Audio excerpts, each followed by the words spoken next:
It is very possible that this is the most important video I ever make on my entire channel because for all of human history, the idea that death is an inevitable consequence of being born has been rooted in human psyche, and that could be coming to an end very soon. The document that I am about to show you right now urges people like you and I to come together to try and influence policy to shift fundamentally from the search for expanding human lifespan to expanding human health span.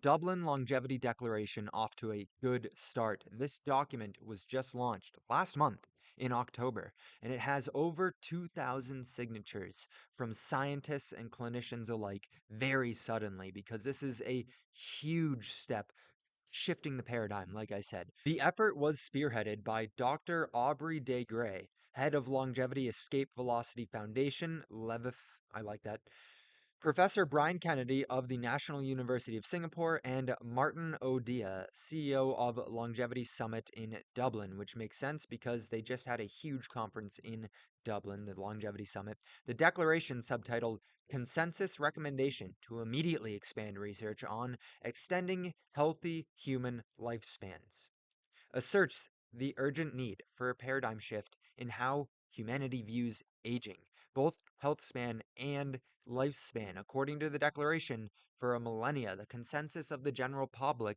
has been that aging is inevitable, but recent advances in gerosciences call for a major reassessment. We need to boldly and persistently tackle the fundamental questions such as what biological processes cause aging?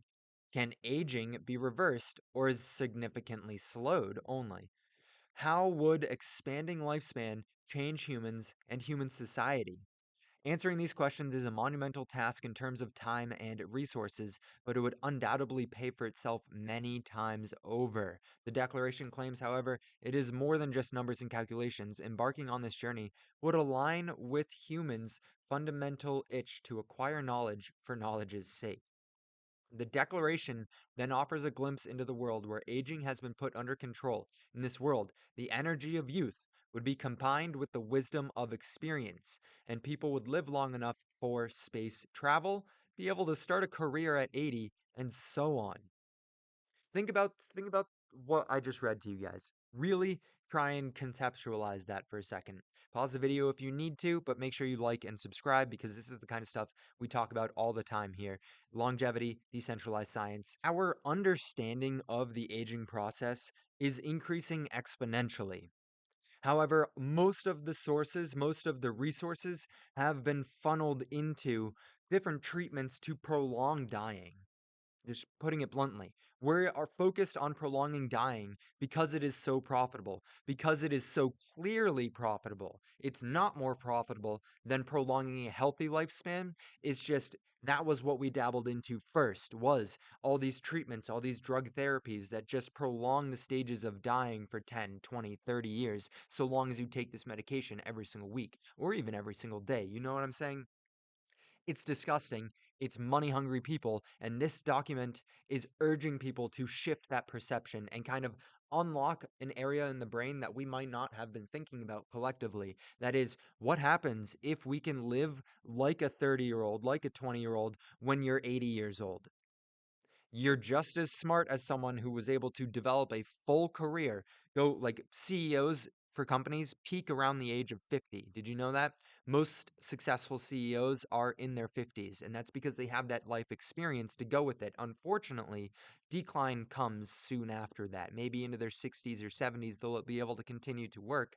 But once you get into your 70s, it's time to retire. It's time to enjoy the final stages of your life. Unfortunately, that's just how the world works. No longer. Potentially no longer. Very, very soon, people who are pushing 100 years old will still have the energy because of genetics researching, because of longevity, because of decentralized science. We're able to provide funding for things like trying to expand your health span, even though it may not be profitable right now, right? This is an investment for several generations down the line. That's not something Pfizer is interested in right now. CVS is not interested in that. United Health Group is not interested in that. The medical clinics around the world are not necessarily interested in that because they generate their profits from you and I being sick. This article, the reason I was so excited about it is because it calls for a massive change of that. I was just looking up different companies. Pfizer is the only one that kept coming to my head for some reason, but Walgreens Boots Alliance, they don't care. They just want their money off their drugs. Why now? Judging by the reaction of the longevity community, such a document was long overdue.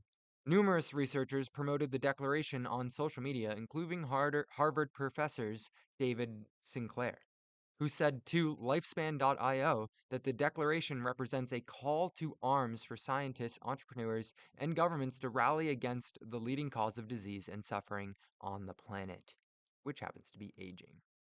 If the goals in this document are realized, and we develop medicines to slow and even reverse the aging process, the healthy lifespan of billions of people will be longer, happier, and more productive. That, unfortunately, right there is what we have to portray to policymakers, is that we will be able to be productive longer. The unfortunate reality is that what's going to happen after we are able to prolong death and live healthier lives. Yes, we're going to be able to live longer and healthier, but you think we're just going to be retired the entire time? The entire economic landscape is going to shift so that it is normal for people to retire at 100, 120, 130. You know, they're going to continue to work us. They're going to continue to try and get as much productivity out of us as possible. Hopefully, this will give more time for people to get their finances in shape. You should know how to budget. You should know how to take care of your finances so that you can retire. I don't think that will ever go away.